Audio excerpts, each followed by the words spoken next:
क्या आप यकीन करेंगी कि हमारे तपते हुए राजस्थान के सीने पर एक ऐसा पाताल लोक की धड़कता है जिसे लोग राजस्थान का कश्मीर कहते हैं। जी हाँ, ये है गौरम घाट का वो जादुई वाटरफॉल, लेकिन यहाँ तक पहुँचने का रास्ता मौत के कुएं जैसा खतरनाक है।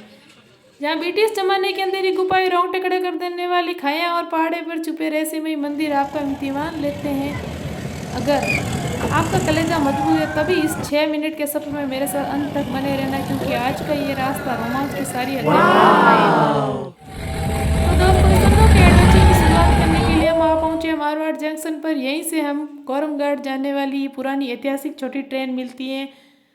हम तो अपनी सीटों पर बैठ चुके हैं 10 रुपये का टिकट लेकर, और हमारी ट्रेन अब मारवाड़ जंक्शन से रवाना होने के लिए बिल्कुल तैयार है। ट्रेन स्टार्ट हो चुकी है और पहाड़ों की ठंडी हवा खिड़की से आने लगी है। सफ़र की शुरुआत और भूखने लगे ऐसा तो हो नहीं सकता। हम निकाल चुके हैं अपना घर से लाया हुआ गर्मा गर्म खाना। चलती हुई इस हरी से ट्रेन की खड़खड़ाहट के बीच खाने खाने का मजा ही कुछ और है। वो किसी आलीशान होटल से भी नहीं मिल सकता है ऐसा सुकून। खाना खाने के बाद हमारी ट्रेन आ पहुंची है फुला जंक्शन पर। ये स्टेशन बहुत ही खास है। यहाँ से हमने लिया चाय और पकौड़े। यहाँ से हमारी ट्रेन का इंजन चेंज हुआ और फिर निकल पड़ी ट्रेन अरावली पर्वतमाला की खूबसूरत वादियों में। यहाँ का मज़ा ही कुछ है। ये फीलिंग आप यहाँ आकर ही ले सकते हो। फुलाद के आगे बढ़ते ही असली रोमांच शुरू होता है। ट्रेन अरावली की उन वादियों में घुस जाती है जहाँ मोबाइल का नेटवर्क भी साथ छोड़ देता है। चारों तरफ घनी हरियाली देखकर दिल खुश हो जाता है। आखिरकार ट्रेन इन पतली पतली संकरी संकरी ब्रिटिश जमाने की गुफाओं में घुस जाती हैं, और यहाँ की आवाज़ सुन के, उत्साह सुन के, लोगों की चीखें सुन के आप समझ सकते हो कि यहाँ की हरियाली, यहाँ का मौसम इतना शानदार हो चुका है। और आखिरकार ट्रेन हमें छोड़ देती है गौरम घाट स्टेशन पर। झरने तक जाने के लिए कोई सड़क नहीं है, हमें इन रेलवे पटरियों से पैदल चलकर जाना होता है। और यहाँ क्या शानदार, आप प्लीज़ सब लोग आओ तब जूते पहन के आना, क्योंकि जहाँ चप्पलें बिल्कुल नहीं चलती हैं। सब लोग, जो लोग चप्पलें पहन के आए थे उनकी चप्पलें टूट गई थी, और हम तो यहाँ शूज पहन के आए थे। फिर आगे चलते हैं, और आगे चलते चलते हमें दी गया था एक चाय वाला, और वो बना रहा था चाट एंड चाय। तो हमने ली उनसे गर्मा गर्म चाय। इतनी शानदार चाय दे रहे थे ना, वो चाय पी के तो मज़ा ही आ गया। आप भी आओ तो खाने पीने की चीज़ें साथ ही लेते हैं ना, क्योंकि यहाँ खाने के ज़्यादा कुछ साधन नहीं है। और फिर हमें दी गए थे ये खतरनाक रेलवे ब्रिज, जो जिस पर चढ़ने से पहले मुझे बहुत डर लगा था। फिर मैं सोच के चढ़ी थी इसके ऊपर, और खतरनाक रेलवे ब्रिज के ऊपर जरा नीचे देख के सैकड़ों फीट गहरी खाई। ये खाई अच्छे अच्छों के पैर कंपा देती है। इसी पुल पर साल 2024 में खौफनाक हादसा हुआ था, जब एक कपल यहाँ रील बनाते समय ट्रेन आने की वजह से नीचे 90 फीट गहरी खाई में कूद गया था। उनकी जान तो बच गई, लेकिन उस हादसे के बाद प्रशासन ने सुरक्षा के लिए पुल के साइड में ये लोहे की सीढ़ियाँ लगाई, ताकि अचानक ट्रेन आने पर लोग यहाँ छुप सके। दोस्तों, रील आपकी जान से कीमती नहीं, सुरक्षा का पूरा ध्यान रखें। और फिर हमें दिख गया था दूध जैसा सफ़ेद पानी पहाड़ों के बीच से निकलता हुआ, और हमारा तो दिल बन गया था ये देख के। ये नज़ारा ही कुछ खूबसूरत था।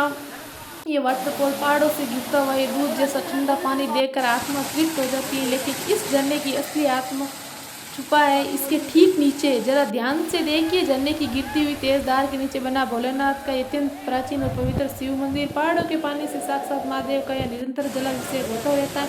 झरने के शोर के बीच महादेव के दर्शन करना एक अलौकिक अनुभव है। हर हर महादेव।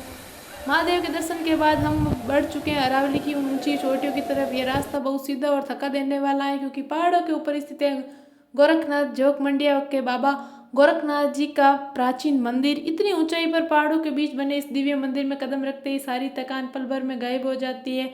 और हमने लिया है यहाँ बाबा जी का आशीर्वाद वगैरह ले के, विभूति वगैरह लगा के, प्रसाद वगैरह खा के फिर हम आ गए थे वापस नीचे। और हमें दिख गए थे फिर जंगल के गुंडे यानी बंदर। उनसे फ़ोन वगैरह उठाने की चीज़ें छुपा के हम आ गए थे वापस नीचे। और जाते वक्त हमने देखा फिर से झरने का पानी जो बहता हुआ जंगल से बाहर आ रहा था। और फिर दिख रही थी हमें ट्रेन को देखते हुए फिर हमने इन चमकीले रास्ते से आ गए थे नीचे। और फिर मुझे दिख गए थे चिप्स के पैकेट, मैंने ले लिया एक कुरकुरा, और कुरकुरा वगैरह खा के फिर मैं वापस चल पड़ी इन कंकड़ीले रास्तों से। और रास्ते बहुत ही कंकड़ीले थे, मेरा तो पैर ही दर्द करने लगे था। बट इस मज़ेदार मौसम के मुकाबले ये ककड़ीले पत्थर कुछ भी नहीं है। तो फिर मुझे आगे दी गई थी एक दुकान, वहाँ पर कुछ खास था नहीं, इसलिए हमने खरीदा नहीं और हम आगे बढ़ गए थे। ये सुनसान रास्ता था, अपने दोस्तों के साथ आना, अकेले मत आना। फिर से हमें दिख गई थे डाकू, तो आप इनसे बच के ही रहना। फिर हम आ गए थे गौरम घाट स्टेशन पर। यहाँ पर लोग आना स्टार्ट हो गए थे वापस, क्योंकि हमारी 1:30 की ट्रेन थी और 1 बज चुके थे। यहाँ काफ़ी देर तक वेट किया और फिर मुझे दिख गई थी यहाँ दुकान। दुकान से कुछ खाने पीने की चीज़ें खरीदी और फिर वापस वेट करने लग गए थे।